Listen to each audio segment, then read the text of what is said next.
जय श्री कृष्णा दोस्तों। आज मैं आप सभी को एक बहुत ही मजेदार कहानी सुनाने जा रही हूँ। अगर मेरी कहानी आपको अच्छी लगे तो मेरे चैनल को सब्सक्राइब करें, वीडियो को लाइक करें और शेयर करें। किसी समय की बात है, एक घर में 7 भाई और एक बहन अपने माता पिता के साथ रहते थे। सभी भाई बहन से बड़े होने के नाते सभी के सभी भाई उससे बहुत प्यार करते थे। समय और किस्मत की बात देखिए, उनके माता पिता किसी बीमारी से एक ही महीने के अंदर चल बसे। दुख की इस घड़ी में किसी तरह कुछ दिन तो कटे। फिर भाइयों ने सोचना शुरू किया कि अब काम कैसे चलेगा, क्या किया जाए। यही सोच सोचकर भाई परेशान हो रहे थे कि एक दिन उनके पुरोहित जी उनसे मिलने आए। कुछ देर तक तो उन्हें दिलासा देते रहे, फिर बोले, आगे क्या सोचा है बेटा। सभी भाई एक दूसरे की ओर देखते रहे। फिर अंत में बड़े भाई ने कहा, क्या करें पंडित जी, समझ में नहीं आ रहा कि क्या करें। डर लगता है कि हम बाहर जाएं और पीछे से हमारी बहन किसी खतरे में पड़ गई तो। पंडित जी ने समझाया, देखो बेटा, यह भी अब धीरे धीरे बड़ी हो रही है, इसकी शादी भी आपकी चिंता भी तो करनी पड़ेगी, इसलिए तुम लोगों को बाहर तो निकलना ही होगा। यह बात भी सही है कि अच्छा एक बात बताओ, तुम्हारी बहन घर के सभी काम कर लेती है, खाना वाना तो बना लेती है ना। बहन ने कहा कि हाँ पंडित जी, मैं घर के सभी कामों के साथ साथ सिलाई कढ़ाई भी कर लेती हूँ। माँ ने मुझे सब कुछ सिखा दिया था। मुझे क्या पता था कि माँ इतनी जल्दी इतना कहकर वह रोने लगी। सभी भाई रो पड़े। पंडित जी ने समझा बुझाकर सबको चुप कराया और बोले, देखो बच्चों, बिना कुछ किए तो काम चलेगा नहीं, इसलिए कोई ना कोई उपाय तो करना ही होगा। यह सुनकर सभी सोच में पड़ गए। थोड़ी देर तक तो कोई कुछ नहीं बोला। तब पंडित जी बोले, कहो तो मैं कुछ कहूँ। हाँ कहिए ना, आप हमारे बड़े हैं, गलत सलाह थोड़ी देंगे। नहीं बेटा, जमाने में किसी पर भी विश्वास भले ही कर लेना, किंतु अंधविश्वास कभी भी नहीं करना, चाहे कोई भी हो, मैं भी सही। अब ध्यान से मेरी बात सुनो। सब सावधान होकर बैठ गए। पंडित जी बोले, देखो बेटा, मैं सोचता हूँ कि तुम लोग कुछ काम धाम की शुरुआत करो, चाहे उसके लिए दूसरे शहर में क्यों न जाना पड़े। बड़ा भाई तुरंत ही बोल पड़ा, लेकिन पंडित जी, हमारी बहन सोना का क्या।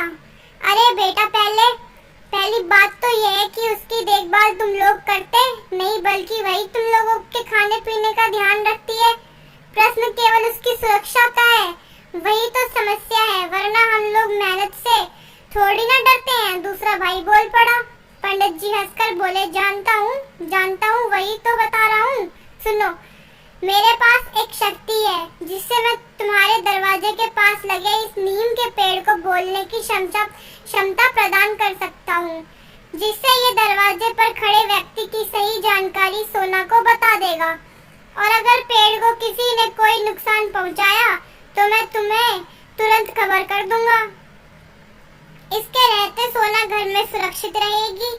और हाँ, तुम लोग उसकी जरूरत का सारा सामान इतना तो रख ही देना कि कम से कम 3 महीने तक चल जाए।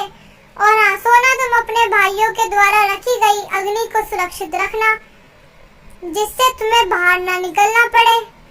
महीने 2 महीने में तुम्हारा कोई ना कोई भाई आकर तुमसे मिल जाया करेगा। सारी व्यवस्था करके जाते हुए उसके भाइयों ने उसे कुछ शब्द गीत के सुर में बताकर बोले कि जब हम में से कोई भी आएगा तो ऐसे ही बोलकर दरवाजा खोलने को कहना। सबके जाने के बाद सोना अपने घर की सफाई करके खाना बनाती है। फिर खा पी कर थोड़ा आराम करने के बाद धीमे स्वर में भगवान के भजन गाते हुए सिलाई कढ़ाई से सुंदर सुंदर वस्तुएं बनाकर अपना समय बिताती।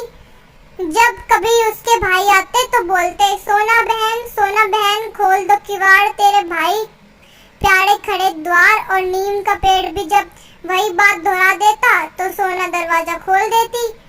एक दिन पता नहीं कैसे चूल्हे की दबी आग बुझ गई। शाम हो गई थी। डर के मारे सोना भूखी सो गई पर बाहर नहीं निकली। पर कब तक भूखी रहती और आग के बिना करती भी क्या। सुबह जब पूरी तरह उजाला हो गया तब वह बाहर निकली और पड़ोसी के घर में मिट्टी के बर्तन में आग के कुछ दहकते टुकड़े लेकर आई और फिर से दरवाजे को कसकर बंद कर दिया। सोना ने अपनी तरफ से पूरी सावधानी रखी थी कि उसे कोई देख ना ले। मैं तो जान भी नहीं सकी कि उसे तो गांव से भी बाहर से एक अजनबी व्यक्ति ने देख लिया था, जो कि चोरों के सरदार द्वारा चोरी करने के लिए सही जगह और सही समय का पता लगाने के लिए भेजा गया था।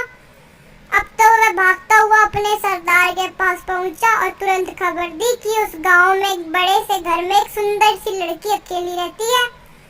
हम रात को आसानी से दरवाजा खुलवा लेंगे और सामान के साथ साथ लड़की को भी ले आएंगे। यह घर और घरों से अलग हटकर बना है, बिना शोर मचे किसी को भी कुछ नहीं पता चलेगा। हम अपना काम आसानी से कर लेंगे। वह लोग रात को ही वहां जाने की योजना बनाने लगे। रात को वहां पहुंचकर दरवाजा खटखटाया और कहा, दरवाजा खोलो। सोना उठकर जाने ही वाली थी कि आवाज आई, सोना बहन मत खोलो किवाड़, तेरे बैरी खड़े सारे द्वार। सोना डर गई, चुपचाप जाकर फिर से सोने की कोशिश करने लगी। चोर बहुत देर तक इंतजार करते रहे। जब सुबह होने वाली थी तब वहां से चले गए। कई बार दरवाजा खुलवाने की कोशिश की लेकिन नहीं खुलवा सके।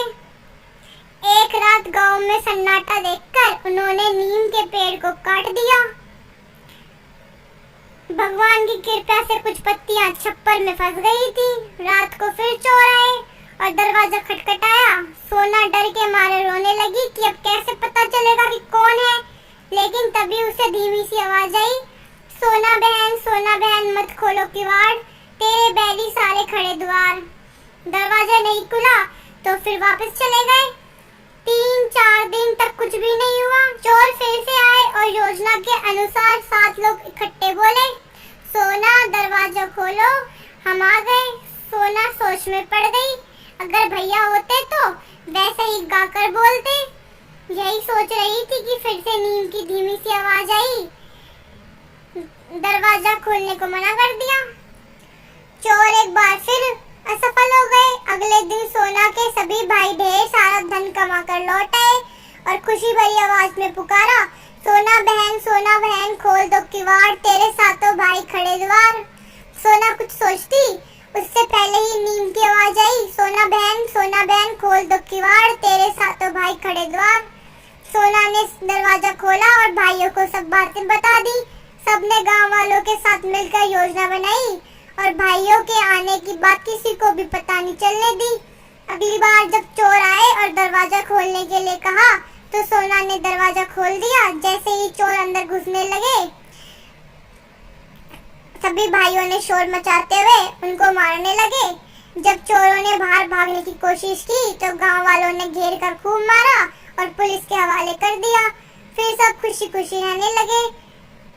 मेरे विचार में तो इस तरह के कोडवर्ड या साइन हमारे बच्चों के बीच जरूर होने चाहिए, क्योंकि तब तो चोर बस रात को ही आते थे, किंतु अब तो घरों में अकेले बच्चे कभी भी धोखे का शिकार बन सकते हैं।